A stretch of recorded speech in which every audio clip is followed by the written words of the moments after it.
बंदी छोड़ सतगुरु रामपाल जी परमेश्वर जी की जय हो। परमपिता परमेश्वर सारी सृष्टि के रचनहार, कुल मालिक, असंख्य ब्रह्मांडों के रचयिता, जगत गुरु, संत शिरोमणि, परम पूज्य परमेश्वर सतगुरु रामपाल जी भगवान के चरण कमल में मुझ पवन दास का कोटि कोटि दंड प्रणाम। पुण्यात्मा दया परमपिता परमेश्वर जी की, जिनके आशीर्वाद से आप और हम सभी सत्सेवक भाई बहन लाइव हैं।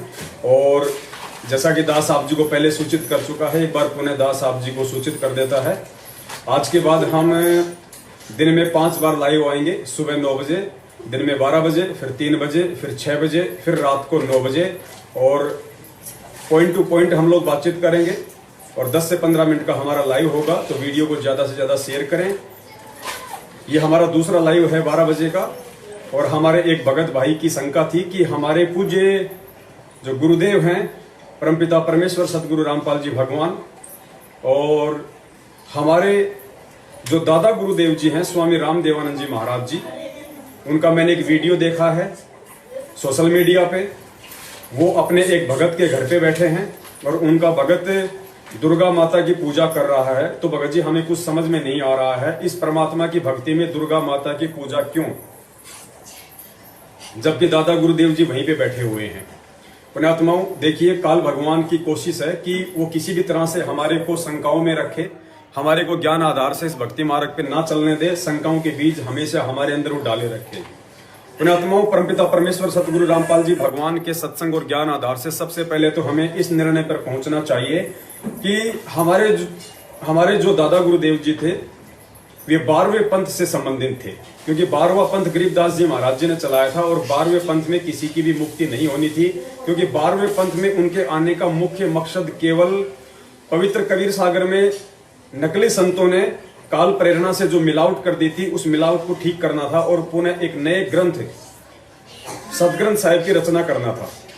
तो 12वां जो पंथ था, उस 12वें पंथ में किसी की भी मुक्ति नहीं होनी थी। क्योंकि खुद परमेश्वर की वाणी कहती है कि 12 पंथ काल फुरमाना और भूले जीव ना पावे ठिकाना। तो हमारे जो दादा गुरुदेव जी थी वो 12वें पंथ से संबंधित थे। तो पुण्यात्मा, 12वें पंथ से हमारा किसी प्रकार से कोई संपर्क, कोई संबंध नहीं होना चाहिए। 12वें पंथ में क्या पूजा थी, क्या साधना थी, दादा गुरुदेव जी क्या करते थे, क्या नहीं करते थे, इन सब बातों को लेकर हमारे मन में कोई शंका नहीं होनी चाहिए। क्योंकि हम इस परमपिता परमेश्वर कबीर साहिब जी के यथार्थ 13वें कबीर पंथ से जुड़े हुए हैं। और इस 13वें कबीर पंथ का जो संचालक है वो परमपिता परमेश्वर सतगुरु रामपाल जी भगवान स्वयं है। तो इस पंथ में आने के बाद उनके द्वारा हमें जो भक्ति साधना क्रिया विधि जो बताई गई है भक्ति मार्ग की, मोक्ष की, उनको लेके हमारे को सतर्क होना चाहिए। और परमपिता परमेश्वर सतगुरु रामपाल जी भगवान ने हमें जो भक्ति मार्ग की जो गाइडलाइन दी है, हमें केवल उन्हीं को आधार मान के आगे बढ़ना है, आगे चलना है, अपने जीवन को निरंतर मोक्ष के मार्ग पे लेके चलना है। अब इसके बहुत सारे रीजन है, थोड़ा सा दास आपको बताना चाहेगा। क्योंकि शंका अगर जाहिर की है तो उसका समाधान भी परमेश्वर के ज्ञान आधार से होना जरूरी है। पुण्यात्माओं, जैसा कि आप सभी को पता है, बार बार पूज्य गुरुदेव अपने सत्संगों में जिक्र करते हैं कि 650 साल पहले उस परमपिता परमेश्वर ने हम पे दया की, इस पृथ्वी लोक पे आके हमारे को बीच बीच के 5 मंत्र दिए। मालिक को पता था कि उस समय हमारा मोक्ष तो नहीं होना था, लेकिन वर्तमान पिछली पीढ़ी तक हमारे को मानव जन्म मिले और वर्तमान तक हम पहुंचे, इसके लिए परमेश्वर ने हमारे से जो है वो भक्ति करवाई, हमारे को बीच बीच के 5 मंत्र दिए। उसके बाद में गरीबदास जी महाराज जी के रूप में वही कबीर परमात्मा आए पुनः, और उस परमेश्वर ने जो जैसी साधना चाहता था, मान लीजिए कोई दुर्गा की साधना करना चाहता था, कोई शंकर जी की साधना करना चाहता था, किसी भी जो है मतलब ब्रह्मा विष्णु महेश को लेके जो भी साधना जो लोग करना चाहते थे, गरीबदास जी महाराज जी ने उनको उन्हीं के मंत्र दिए। उनका मकसद केवल ये था कि ये आत्माएं और 250-300 साल तक आगे बढ़े, इनके मानव जन्म हो। और उस समय जब पिछली पीढ़ी में मैं पुनः आ जाऊंगा सतगुरु रामपाल जी भगवान का रूप लेके, उनका चोला लेके 8 सितंबर 1951 को, तो इन आत्माओं को अपने यथार्थ 13वें कबीर पंथ से जोड़ लूंगा और इनको यथार्थ भक्ति मार्ग दे दूंगा, इनको ज्ञान दे दूंगा। ये आत्माएं फिर भक्ति मार्ग से दूर नहीं होंगी। तो हमने इन बातों के पचड़े में बिल्कुल भी नहीं पड़ना चाहिए कि हमारे दादा गुरुदेव जी क्या साधना करते थे, हमारे दादा गुरुदेव जी ने किन किन लोगों को क्या क्या मंत्र दिए थे, हमारे दादा गुरुदेव जी शेरावाली की पूजा करने वाले भक्तों के घरों पे क्यों बैठे हुए थे। ये संतों के देश काल और परिस्थिति के अनुसार अपने अपने कार्य होते हैं। हमने इन चीजों पे ध्यान नहीं देना। हमने यदि ध्यान देना है तो वर्तमान में परमपिता परमेश्वर सतगुरु रामपाल जी भगवान ने हमें जो भक्ति साधना दी है वो हमारे लिए सर्वप्रथम है, सर्वोत्तम है, वो उत्तम है। उसके अलावा हमने किसी की बातों पे कोई ध्यान नहीं देना है। अब देखिए आदरणीय गरीबदास जी महाराज जी का ये छोटा सा ये सत्संग है जो परमपिता परमेश्वर सतगुरु रामपाल जी भगवान ने अपने मुख कमल से हमें सुनाया है। इसमें गरीबदास जी महाराज जी शंकर भगवान की भी पूजा करवाया करते थे, उनके भी मंत्र दिया करते थे। मकसद क्या था गरीबदास जी महाराज जी का? मकसद ये था कि नालायकों, तुम कम से कम जो इन भैरू भूत और जो इन छोटे मोटे माई मसानी की जो तुम पूजा करते हो, जिसके पूजा करने से कोई लाभ है ही नहीं किसी प्रकार का, कम से कम तुम इनकी पूजा छोड़ के ब्रह्मा विष्णु महेश की तो पूजा करो, तुम्हें कुछ तो लाभ मिलेगा। ये सोच के आदरणीय गरीबदास जी महाराज जी नीचे के देवी देवताओं की पूजा पाठ छुड़वा के और उनको ब्रह्मा विष्णु महेश तक का नाम दिया करते थे, उनको जाप दिया करते थे, ताकि इनको कुछ तो राहत हो, कुछ तो इनको लाभ हो। क्योंकि मोक्ष तो उस समय किसी का होना नहीं था, क्योंकि मोक्ष मार्ग तो पिछली पीढ़ी में ही शुरू करना था परमपिता परमेश्वर सतगुरु रामपाल जी भगवान ने। तो जब आप ये सत्संग सुनेंगे छोटा सा कि गरीबदास जी महाराज जी भी शंकर जी का नाम दिया करते थे, शंकर जी की भक्ति करवाया करते थे, शंकर जी की महिमा का उन्होंने गुणगान किया, तो आपके समझ में आ जाएगा कि वास्तव में हमारे दादा गुरुदेव जी क्यों अपने उस भगत के घर पे वहीं बैठे हुए थे जहां पे वो भगत शेरावाली की पूजा करता था। क्योंकि दादा गुरुदेव जी को मालूम था कि मेरे से किसी का मोक्ष तो हो नहीं सकता है, लेकिन मेरे से जुड़ के और मेरे द्वारा ये मंत्र प्राप्त करके ये आत्माएं आगे जन्म प्राप्त कर लेंगी। और उस समय वो परमात्मा सतगुरु रामपाल जी भगवान के चोले में आके इन आत्माओं को संभाल लेगा। तो मुख्य मकसद जो था दादा गुरुदेव जी का, उन आत्माओं को किसी भी प्रकार से भक्ति मार्ग से जोड़ के रखने का था। तो सुनिए आप परमपिता परमेश्वर जी के मुख कमल से छोटा सा सत्संग, उसके बाद उम्मीद करूंगा आपकी सारी शंकाओं का समाधान हो जाएगा। इस ग्रंथों में लिखा क्या है और हम करवा और कर क्या रहे हैं? हम दोषी हो रहे हैं उस परमपिता परमात्मा कबीर साहब के, और साथ में उस गरीबदास परमेश्वर तुल हंस आत्मा के, जो हमें क्या बताने आए थे और हमने अब क्या शुरू कर दिया।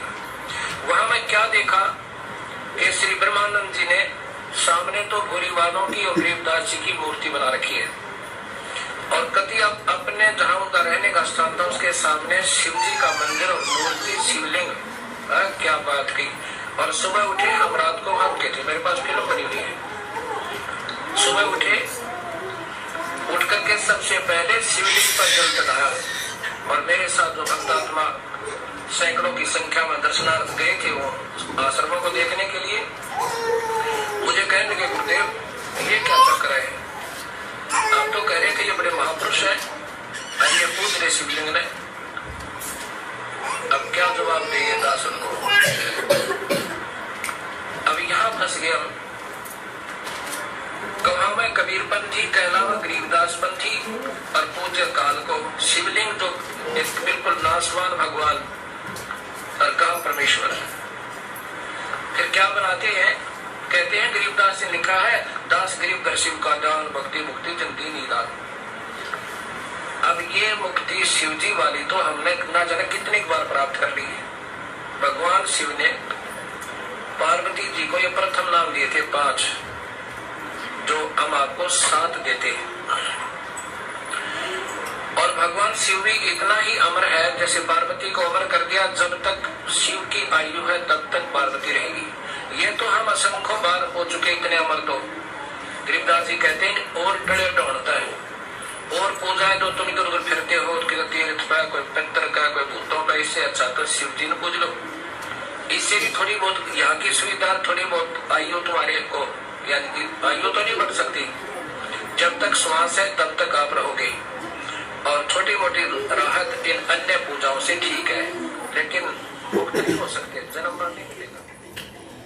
तो पुण्यात्माओं, परमपिता परमेश्वर जी का ये अनमोल सत्संग सुन के आप जी के समझ में आ गया होगा कि आदरणीय गरीबदास जी महाराज जी ने नीचे के देवी देवताओं की पूजा पाठ से जो लाभ नहीं होना था, उनसे उत्तम ब्रह्मा विष्णु महेश तक की पूजा उन आत्माओं को करवाई जो आत्माएं वो पूजा पाठ को करना चाहती थी, ताकि इनको कुछ तो राहत मिले, कुछ तो इनको शांति मिले।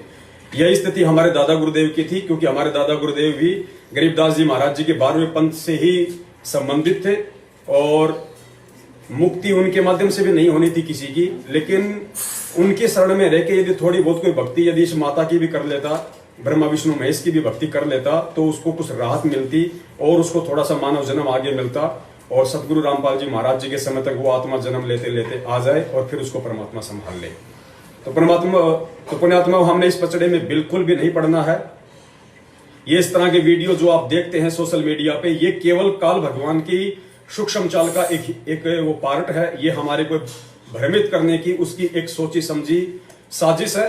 तो आगे से हमने इस तरह के वीडियो से बिल्कुल सावधान रहना है। और हमारे परमपिता परमेश्वर सतगुरु रामपाल जी भगवान ने, जो कि अब साक्षात 8 सितंबर 1951 से धरती पे प्रकट है, उन्होंने हमें यथार्थ मंत्र संपूर्ण भक्ति विधि का कोर्स जो दे दिया और ये तत्व ज्ञान वाले सत्संग करके हमारी समूल शंकाओं का समाधान कर दिया, उस आधार से हमने निसंशय होके इस परमेश्वर के भक्ति मार्ग पे निरंतर आगे बढ़ना है।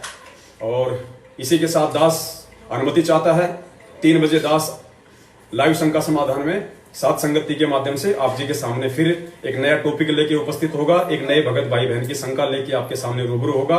तब तक के लिए इजाजत। बंदी छोड़। सतगुरु रामपाल जी परमेश्वर की जय हो। सत साहेब। जिसके सिर पर कृपा गुरु की, वो दुख कैसे पाएगा। जिसके सिर पर कृपा गुरु की, वो दुख कैसे पाएगा। नाम गुरु जी का जप लेगा, नाम गुरु जी का जप लेगा, जीवन सफल बनाएगा। जिसके सिर पर